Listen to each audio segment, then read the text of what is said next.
So, with the crazy Russia gate, that in Wimbledon, they banned Russian tennis players, right? Yes. And so now they're being fined for doing that, as they should be. Could you imagine them banning American tennis players because we invaded Iraq? And banning American tennis players because we're occupying a third of Syria? Banning American tennis players because we're committing a genocide in Yemen, banning American tennis players because of what we did in Libya, banning American tennis players because we're in bed with terrorists in Ethiopia, banning American players. Could you imagine? But they did that to Russia. The Lawn Tennis Association, the LTA, has been fined £820 by the ATP for banning Russian and Belarusian male players from this summer's grass court events. The ban was imposed in reaction to Russia's invasion of Ukraine. The LTA says that it is deeply disappointed and has accused the ATP of showing a surprising lack of empathy for the situation in Ukraine.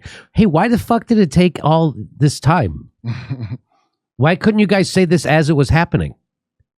Why did it have to wait till Christmas before you fucking find these people? And they did that shit in July or in June, right? No Was principles or guts or conviction of any kind? Is that it? My guess, yeah.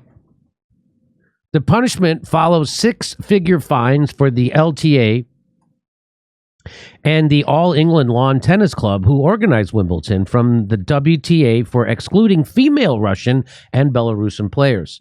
The ATP, which oversees men's tennis events outside of the Grand Slams, allows Russians and Belarusians to compete in tour events, but not under their national flags.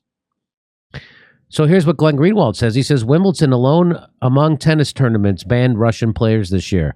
By doing so, they degraded themselves into a worthless exhibition. No points were awarded for winning. They were heavily fined by the women's tour and now by the men's tour. Wimbledon was worried. They were worried that Princess Kate Middleton would have to hand a trophy to a Russian. But then a Russian won anyway. But she was playing for Kazakhstan. Oh, so this is like when they suppressed the Epstein thing because Prince said, we want to have a royal wedding. That's right. Banning athletes due to nationhood is dumb. It'd be easy to mount a case why British athletes should be banned. It would be very easy. So she had to hand it to a Russian athlete anyway? Anyway. But they said she was from Kazakhstan. Oh, that's the most believable conspiracy I've ever heard. That's exactly... Remember, like, just Last Comic Standing? Yeah.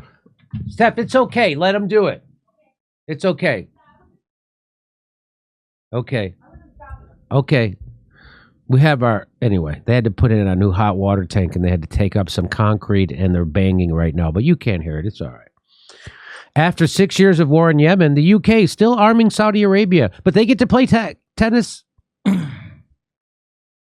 They're committing a genocide in Yemen. They get to play tennis, right? Just the Russians, right? Because it's about economics. It's not about caring for people. I mean, Kurt, we care about the people of Ukraine. That's why we send them missiles. Yeah, that's why you drag it out and tell them how brave they are while they fight the new kind of war. They're the robots now. What about all the British war crimes that committed in Afghanistan? But they still get to play tennis? The answer is yes. Okay. That was fighting for freedom, not invading a smaller country. Yeah. Hey, we're doing live stand-up comedy in Los Angeles, December 9th, 16th, 23rd, and 30th. And we're going to be in Tempe, Milwaukee, Minneapolis, Nashville. Go to jimmydore.com for a link for all those tickets. See you there.